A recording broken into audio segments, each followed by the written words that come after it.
बंगाल पर supreme court का अभूतपूर्व फैसला। बंगाल में अब कोई नहीं रोक पाएगा स्पेशल इंटेंसिव रिवीजन। ममता सरकार के पावर पर लगा ब्रेक। बंगाल के डीजीपी के खिलाफ सुप्रीम कोर्ट की सख्ती। बंगाल में हाई कोर्ट की निगरानी में होगा सर। सुप्रीम कोर्ट की सख्त चेतावनी, अगर नहीं हुआ सर तो नहीं हो पाएगा चुनाव। सुप्रीम कोर्ट के फैसले से ममता को 11 झटके। साथियों नमस्कार, मैं हरिश्चंद्र बर्णवाल इस वीडियो में आप सभी का स्वागत करता हूं। दोस्तों, पश्चिम बंगाल को लेकर सुप्रीम कोर्ट ने अभूतपूर्व फैसला किया है। अभूतपूर्व फैसला दोस्तों, इससे पहले कभी भी ऐसा फैसला नहीं हुआ है। चीफ जस्टिस ऑफ इंडिया की बेंच ने दोस्तों पश्चिम बंगाल में स्पेशल इंटेंसिव रिवीजन को लेकर जो बातें कही हैं, जो फैसला सुनाया है, वो एक तरीके से ममता बनर्जी की सरकार से पूरा का पूरा पावर ही छीन लिया है। मैं आपके सामने दोस्तों गिनती करके एक एक पॉइंट दिखाऊंगा कि सुप्रीम कोर्ट ने किस तरीके से ममता सरकार को झटका दिया है। लगातार कोशिशें चल रही हैं दोस्तों पश्चिम बंगाल में। मैं भी संदेह प्रकट करता हूं कि क्या वास्तव में चुनाव आयोग सफल हो पाएगा। अब देखिए, चुनाव आयोग का काम है दोस्तों स्पेशल इंटेंसिव रिवीजन कराना। पता है बहुत सारी दिक्कतें हैं, मुश्किलें हैं, धमकी हैं।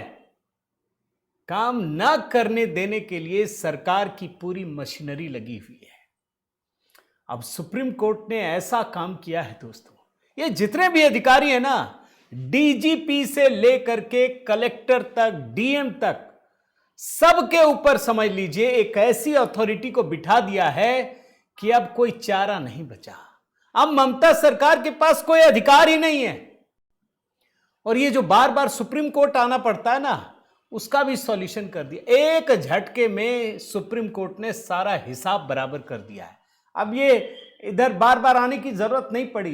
देन एंड देयर फैसला, वहीं फैसला ऑन द स्पॉट, इस तरीके का इंतजाम किया है। मैं अभी आपको दिखाता हूं दोस्तों किस तरीके से जमीन से लेकर जो जमीन में दिक्कतें पैदा होती है ना, उसका इंतजाम किया है। आज की कहानी बहुत इंटरेस्टिंग है दोस्तों, बंगाल की है। तो एक कमेंट बनता है, हर हर महादेव, यही लिखिए दोस्तों आज के कमेंट में, ताकि हमारा जुड़ाव भी हो। और बाकी आप भी अपनी राय जरूर दीजिएगा। गीतों का सिलसिला वैसे जारी है। HB मेलोडी पर कमेंट में पिंड कर दिया है दोस्तों। मेरा व्हाट्सएप नंबर भी आपके पास है। आइए शुरू करते हैं, एक एक करके चीज़ें आपको बताता हूं। मैंने 11 झटके निकाले हैं जो कल के फैसले से लगे हैं। और आर्टिफिशियल AI समिट को लेकर के बहुत सारी घटनाएं हो गई, तो ये मुद्दा छूट गया। लेकिन ये मुद्दा कितना बड़ा है अभी आपको समझ में आएगा। कल जो सुप्रीम कोर्ट में सुनवाई हुई दोस्तों, वो दरअसल ममता बनर्जी की तरफ से जो याचिका दाखिल की गई है ना, उस पर सुनवाई हुई। ममता बनर्जी ने क्या क्या किया आप जानते हैं। कितना ड्रामा किया गया सुप्रीम कोर्ट में जाकर के, ये सब आपने देखा है। 3 जजों की खंडपीठ थी, जिसमें chief justice of India Suryakant, justice Joymalya Bagchi, justice Vipul M Pancholi की बेंच है। जो वकील हैं उनके बारे में भी बताता हूं। पश्चिम बंगाल सरकार, ममता की तरफ से कपिल सिब्बल, मेनका गुरुस्वामी, और चुनाव आयोग की तरफ से शेषाद्री नायडू। झटका नंबर 1 देखते जाइए, बिल्कुल एकदम पॉइंट टू पॉइंट आपसे बात करना चाहता हूं। पढ़ लीजिए क्या लिखा है।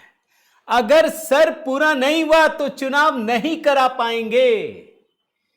ये जो पश्चिम बंगाल की सरकार समझ रही है ना, तृणमूल कांग्रेस की, कि बस अब तो 1 आध महीने में निपट जाएगा, उसके बाद चुनाव ही आ जाएगा, फिर क्या कर लेंगे, फिर तो समय की कमी, बहाना बना करके खत्म सारा मामला, हो ही नहीं पाया, सर तो असफल रह गया। सुप्रीम कोर्ट ने साफ कर दिया दोस्तों कि अगर स्पेशल इंटेंसिव रिवीजन नहीं हुआ, अगर यह प्रक्रिया पूरी नहीं होगी तो चुनाव भी नहीं हो पाएगा। जो समझ रहे हैं कि खिलवाड़ कर लेंगे, अब समय कम बचा है, खींचते चले जाइए, अब नहीं होगा। जब तक सर की पूरी प्रक्रिया ईमानदारी से नहीं होगी, सुप्रीम कोर्ट संतोषजनक तरीके से समझ नहीं लेगा, चुनाव भी नहीं होगा। कोर्ट ने क्या सख्त लहजे में कहा, जरा मैं आपको कोट अनकोट में पढ़ता हूं। हम निराश हैं, हमें उम्मीद थी कि राज्य सरकार सहयोग करेगी। हमें उम्मीद है कि दोनों पक्ष इस मुद्दे की संवेदनशीलता को समझेंगे। अगर आप ये प्रक्रिया पूरी नहीं करते हैं तो आप चुनाव में नहीं जा सकते। अगर ये पूरी नहीं होगी प्रक्रिया तो चुनाव भी नहीं होगा। यानी ये तृणमूल कांग्रेस की जो सरकार है ना, उनको समझ में आ जाना चाहिए, भैया इससे भागने का कोई रास्ता नहीं है। ये टाइम कितना भी खींच लीजिए, कुछ नहीं कर पाइएगा, चुनाव ही नहीं होगा। ईमानदारी से इस देश का नागरिक वोट कर पाए, इसकी व्यवस्था की जा रही है। ये झटका नंबर 1 है। झटका नंबर 2 आइए दोस्तों, आप देखिए इस हेडलाइन को पढ़िए। असाधारण परिस्थिति के चलते दे रहे हैं असाधारण आदेश। अभी आदेश के बारे में बताऊंगा, लेकिन सुप्रीम कोर्ट ने सुनवाई के बाद यह साफ कर दिया कि पश्चिम बंगाल की परिस्थिति असाधारण है। पश्चिम बंगाल के हालात साधारण नहीं है, किसी भी कीमत पे नहीं है। पश्चिम बंगाल बाकी राज्यों से एक नई दिशा में चल पड़ा है, क्योंकि वहां की जो मुख्यमंत्री है उनको विश्वास नहीं है, भरोसा नहीं है। वो चुनाव आयोग से खुलकर लड़ रही हैं। वो एक संवैधानिक पोस्ट पर हैं, लेकिन एनफोर्समेंट डायरेक्टरेट से लड़ती है, वो सीबीआई से लड़ती है, वो कोर्ट को भी आंखें दिखा सकती है। चुनाव आयोग को तो मानती ही नहीं है। वो बीएसएफ के ऊपर बोल सकती है, वो गृह मंत्री को धमका सकती हैं कि मेरे अनुमति के बिना तुम बंगाल में, कोलकाता में होटल के बाहर पैर नहीं रख पाओगे। आज सुप्रीम कोर्ट ने कल माना दोस्तों कि पश्चिम बंगाल में असाधारण परिस्थिति है। क्यों? आप इस ग्राफिक्स को देखिए, क्या सुप्रीम कोर्ट ने कहा है। दोनों पक्ष एक दूसरे पर आरोप लगा रहे हैं। दोनों पक्ष मतलब चुनाव आयोग और मुख्यमंत्री। यह दुर्भाग्यपूर्ण है। इससे लगता है कि राज्य सरकार और चुनाव आयोग जैसी जरूरी संवैधानिक संस्थाओं के बीच भरोसे की कमी है। अब आप सोचिए, चुनाव आयोग तो 12 राज्यों में काम कर रहा है, कहीं दिक्कत आई क्या? ये विरोधी राज्य भी हैं, कहीं दिक्कत आई? किसमें कमी है? अच्छा चलिए मान लीजिए चुनाव आयोग बदमाश है, मान लीजिए पल भर के लिए। ईडी से भी आप लड़ती हैं, चलिए ईडी भी बदमाश है, केंद्र सरकार से भी लड़ती हैं, वो भी बदमाश है, गृह मंत्री को धमकाती हैं, अरे बीएसएफ से भी लड़ती हैं। क्या सारे बदमाश हैं? इसीलिए असाधारण परिस्थिति सुप्रीम कोर्ट ने कहा है। तीसरा झटका देखिए, झटका नंबर 3। अब इस पूरी की पूरी परिस्थिति में दोस्तों सुप्रीम कोर्ट ने कोलकाता हाई कोर्ट को इन्वॉल्व कर दिया। अब ये डे टू डे में इन्वॉल्व कर दिया।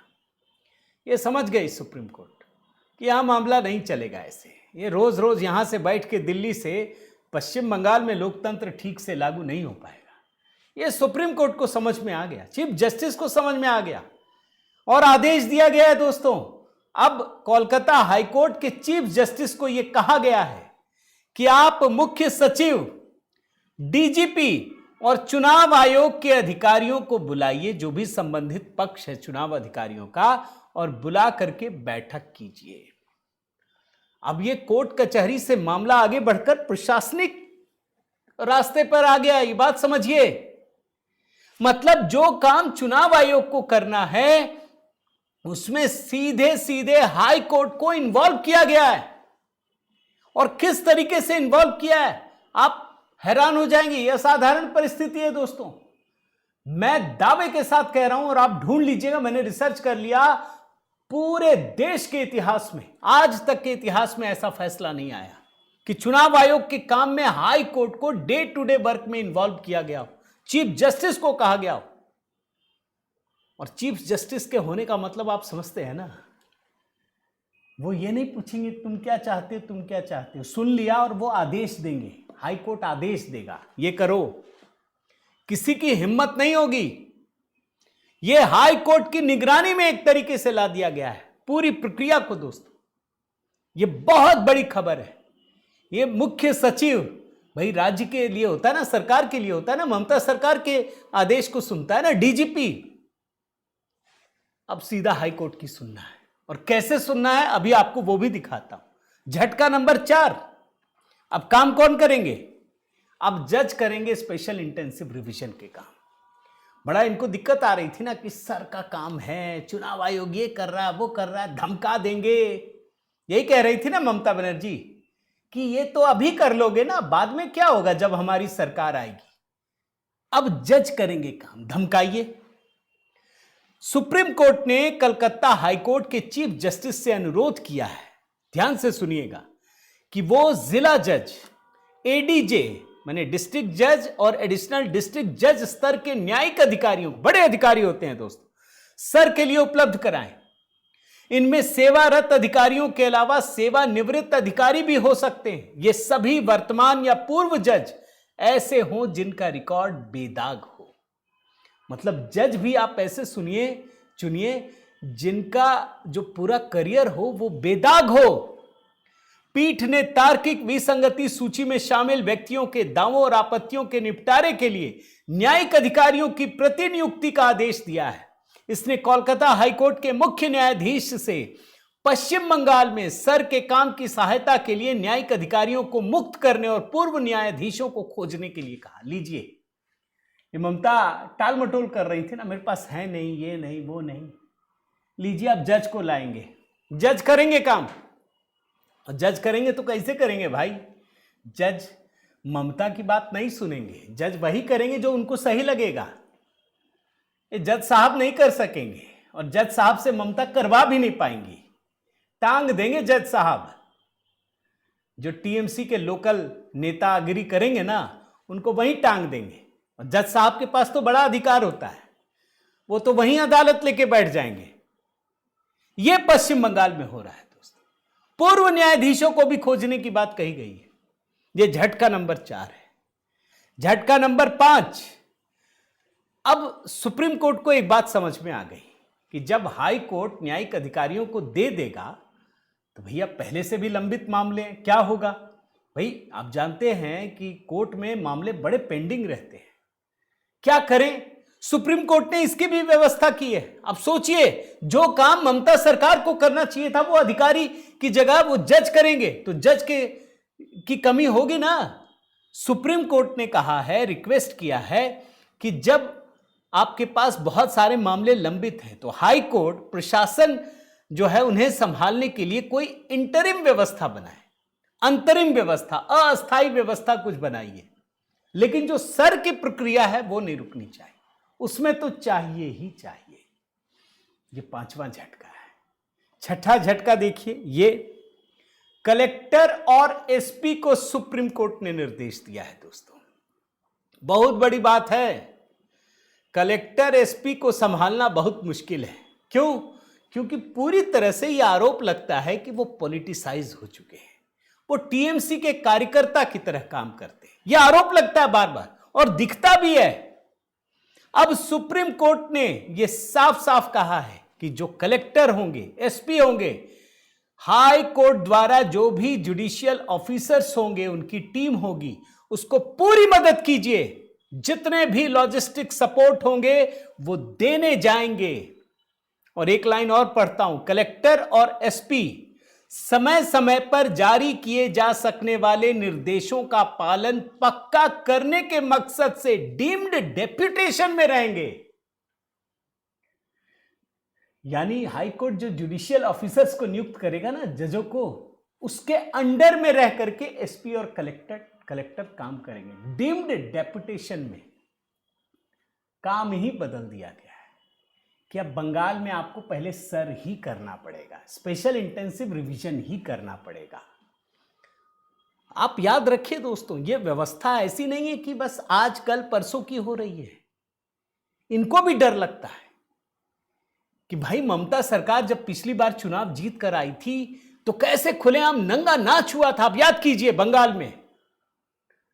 इस बार पूरा इंतजाम किया जा रहा है कि अभी का नहीं, 2 महीने बाद का भी और 2 साल बाद का भी ये इंतजाम हो रहा है। ये बात आप समझिए, ये सुप्रीम कोर्ट के फैसले से एकदम साफ साफ नजर आ रहा है। झटका नंबर 7 दोस्तों, ये देखिए, सर की प्रक्रिया में किसी भी प्रकार की बाधा बर्दाश्त नहीं। ममता बनर्जी क्यों पहुंची थी सुप्रीम कोर्ट? इसीलिए ना कि सर की प्रक्रिया रुक जाए, रोक दीजिए, चुनाव आयोग ठीक से काम नहीं कर रहा है। अब तो सुप्रीम कोर्ट ने ही ले लिया है कि कुछ भी हो जाए, स्पेशल इंटेंसिव रिवीजन, इसमें कोई रुकावट नहीं होनी चाहिए। कोर्ट ने स्पष्ट कर दिया है दोस्तों कि चुनाव के लिए एक साफ सुथरी मतदाता सूची जरूरी है और इसमें देरी बर्दाश्त नहीं की जाएगी। ये सीधे सीधे ममता बनर्जी को झटका है दोस्तों, कोई पार्टी वार्टी नहीं, वो खुद आई थी इसलिए उनको झटका है। झटका नंबर 8, ये देखिए, पर्याप्त अधिकारियों को उपलब्ध नहीं कराने पर सुप्रीम कोर्ट ने फटकार लगाई। अब देखिए, मैं लाइन ही पढ़ देता हूं, आपको समझ में आ जाएगा। पीठ ने पश्चिम बंगाल सरकार द्वारा मतदाता सूची के विशेष गहन पुनरीक्षण के लिए ए श्रेणी के पर्याप्त अधिकारियों को उपलब्ध नहीं कराने पर कड़ा रुख अपनाया। यह आदेश के बाद भी अवहेलना हो रही है दोस्तों, इस बात को याद रखिए। झटका नंबर 9, अब आइए डीजीपी पर। चुनाव आयोग ने सुनवाई के दौरान कहा कि भैया डीजीपी तो ठीक से काम, माने राज्य में प्रशासन तो काम ही नहीं कर रहा, जो उपद्रवी हैं, जो बाधित करते हैं प्रक्रिया, उस पर तो कोई कार्रवाई नहीं हो रही है। सुप्रीम कोर्ट ने तुरंत नोटिस लिया। इस बारे में राज्य के पुलिस महानिदेशक डीजीपी की तरफ से जो दाखिल जवाब है, सुप्रीम कोर्ट उससे भी असंतुष्ट था। सुप्रीम कोर्ट ने कहा कि सर प्रक्रिया के काम में बाधा डालने को लेकर मिली शिकायतों पर एक्शन रिपोर्ट पेश करें। डीजीपी को कहा है सुप्रीम कोर्ट ने कि आप सप्लीमेंट्री चार्जशीट फाइल कीजिए, एफिडेविट फाइल कीजिए, चार्जशीट नहीं, सप्लीमेंट्री एफिडेविट दाखिल कीजिए। अब यह सुनवाई होगी उस पर भी मार्च के पहले हफ्ते। आप ये देखिए, लाइव लॉ का वो हिस्सा मैंने निकाला है। The court also directed the Director General of Police of the state to file a personal affidavit. ये personal affidavit responding to the concerns raised by the ECI regarding failure to stop threats and violence against sir officials. Personal affidavit. भाई ये ममता बनर्जी की सरकार तो गृह मंत्री से भी लड़ लेती है, यहां सुप्रीम कोर्ट ने अगर ले लिया फैसला तो क्या होगा? 7 जन्म में भी नहीं बच पाएंगे, सब खत्म हो जाएगा, पूरा करियर चौपट। ये डीजीपी कुछ नहीं कर पाएंगे। अभी डीजीपी ने चुनाव आयोग को भी छका दिया। ये सुप्रीम कोर्ट में है दोस्तों, इसलिए इसकी गंभीरता बढ़ी है। अभी डीजीपी की हवाइयां उड़ी हुई हैं, या पर्सनल एफिडेविट डालना है अभी। आगे बढ़िए, झटका नंबर 10, भड़काऊ बयानों पर सख्त टिप्पणी। कोर्ट ने, मैं इसका हिस्सा पढ़ता हूं दोस्तों, कोर्ट ने भड़काऊ और धमकी भरे भाषणों के मामले पर भी कड़ी टिप्पणी की। मुख्य न्यायाधीश ने कहा कि दुर्भाग्य से ऐसे बयान अक्सर चुनाव के दौरान दिए जाते हैं और आरोप प्रत्यारोप का माहौल 2 संवैधानिक संस्थाओं, चुनाव आयोग और राज्य सरकार के बीच भरोसे की कमी दर्शाता है। भड़काऊ टिप्पणी कौन कर रहा है? सोचिए ना, खुद मुख्यमंत्री कर रही है, टीएमसी के नेता कर रहे हैं, उस पर भी सख्त टिप्पणी। तो इस पे इंतजार कीजिए, धीरे धीरे सबका हिसाब हो रहा है सुप्रीम कोर्ट में। झटका नंबर 11, कपिल सिब्बल, ये भी फंस गए। आप देखिए, कपिल सिब्बल ने कुछ टोका टाकी की। सुप्रीम कोर्ट ने पूछा आप किसका जिक्र कर रहे हैं भाई? अब देखिए ये मामला क्या है कि वो कपिल सिब्बल बोलते हैं मिलॉर्ड आपने एक आदेश दिया उसका पालन नहीं हो रहा है। तो सुप्रीम कोर्ट ने कहा कि पहले उसके पहले का आदेश भी तो बताइए क्या हाल है। मैं जरा आपको दिखाता हूं दोस्तों, ये देखिए लाइव लॉ का एक हिस्सा मैंने निकाला है। इसमें सीनियर एडवोकेट अभिषेक मनु सिंघवी, गोपाल शंकर नारायण, श्याम दीवान, ये सब तो पिटिशनर के लिए हैं और नायडू चुनाव आयोग के लिए। बातचीत देखिए, इसमें सिब्बल कहते हैं योर लॉर्डशिप, आपने 9 फरवरी को एक ऑर्डर दिया था वो तो हुआ नहीं, वो पूरी बात बताते हैं। तो चीफ जस्टिस ऑफ इंडिया चुनाव आयोग से पूछते हैं, जैसे कपिल सिब्बल ने कहा कि आपने एक आदेश दिया था, आपने टाइम फ्रेम बढ़ा दिया था, लेकिन जो डॉक्यूमेंट्स अपलोड करना वो तो हो नहीं रहा, सिब्बल ने बताया। इसके बाद चीफ जस्टिस ऑफ इंडिया चुनाव आयोग से पूछते हैं कि क्या आपको अधिकारी मिले? तो नायडू कहते हैं, जो चुनाव आयोग के वकील हैं, वी रोट टू देम, हमने कहा उनको कि अधिकारी दीजिए। वो कहते हैं कि इंतजार कीजिए। नायडू तमाम चीजें कहते हैं।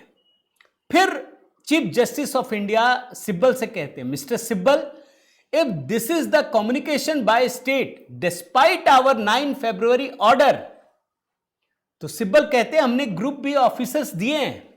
चीफ जस्टिस ऑफ इंडिया कहते हैं, where are SDM rank officers, कहां एसडीएम रैंक के ऑफिसर हैं, ग्रुप ए ऑफिसर? क्या ये छोटे लोग करेंगे? वो समझ ही नहीं पाएंगे। और उसके बाद आखिरी लाइन पढ़िए दोस्तों, chief justice of India, they are asking EROs, we are disappointed to see, we were expecting cooperation by state.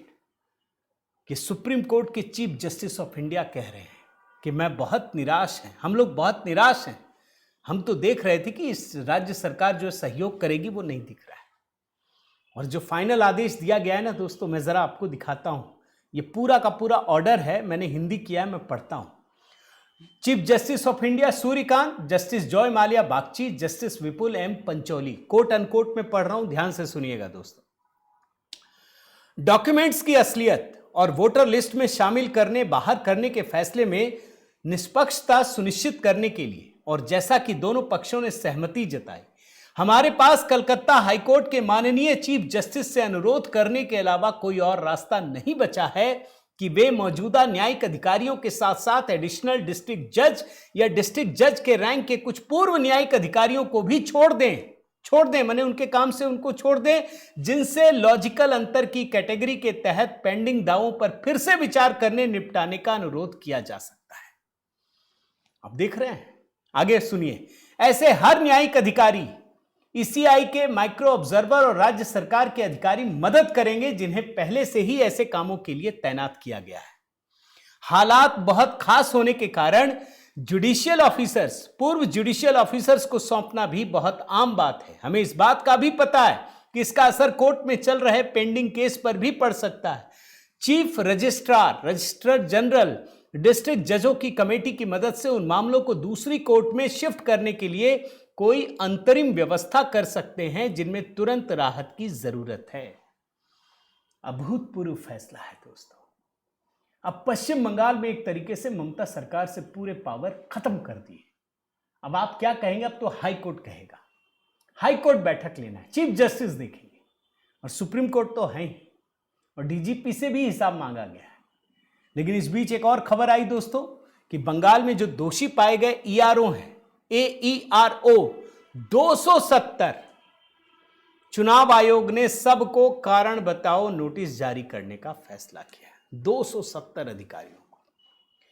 मामला बड़ा झमेला वाला है, बहुत घालमेल है, लेकिन फिर भी मैं दाद देता हूं कि चुनाव आयोग काम कर रहा है दोस्तों, दिन रात। चुनाव आयोग को पता है कि ये चुनाव हो भी जाए तो चुनाव आयोग को क्या होना है भाई, चुनाव तो सारे होते हैं। ममता तो इसलिए लड़ रही है क्योंकि उनको मुख्यमंत्री बनना है, भाजपा इसलिए लड़ रही है क्योंकि उसको सरकार में आना है। चुनाव आयोग के लिए तो बाकी चुनाव जैसा ये चुनाव है, लेकिन इतना पेन लेना भी बहुत बड़ी बात है। मैं मुख्य चुनाव आयोग जो हैं ज्ञानेश कुमार, उनको दाद देता हूं। देखिए आगे क्या होता है दोस्तों, आप ज़रूर कमेंट कीजिएगा, एक कमेंट तो ज़रूर कीजिएगा दोस्तों, लाइक कीजिए, शेयर कीजिए। अगर आपने चैनल सब्सक्राइब नहीं किया है तो ज़रूर कीजिए। मेरा व्हाट्सएप नंबर आपके पास है दोस्तों, मेरे व्हाट्सएप ग्रुप से जुड़ना चाहे मैसेज कीजिए। साथ ही नए गीत की तैयारी हो रही है, तब तक ये गाना देखिए, झुकती है दुनिया झुकाने वाला होना चाहिए। बहुत बहुत धन्यवाद। जय सिया राम।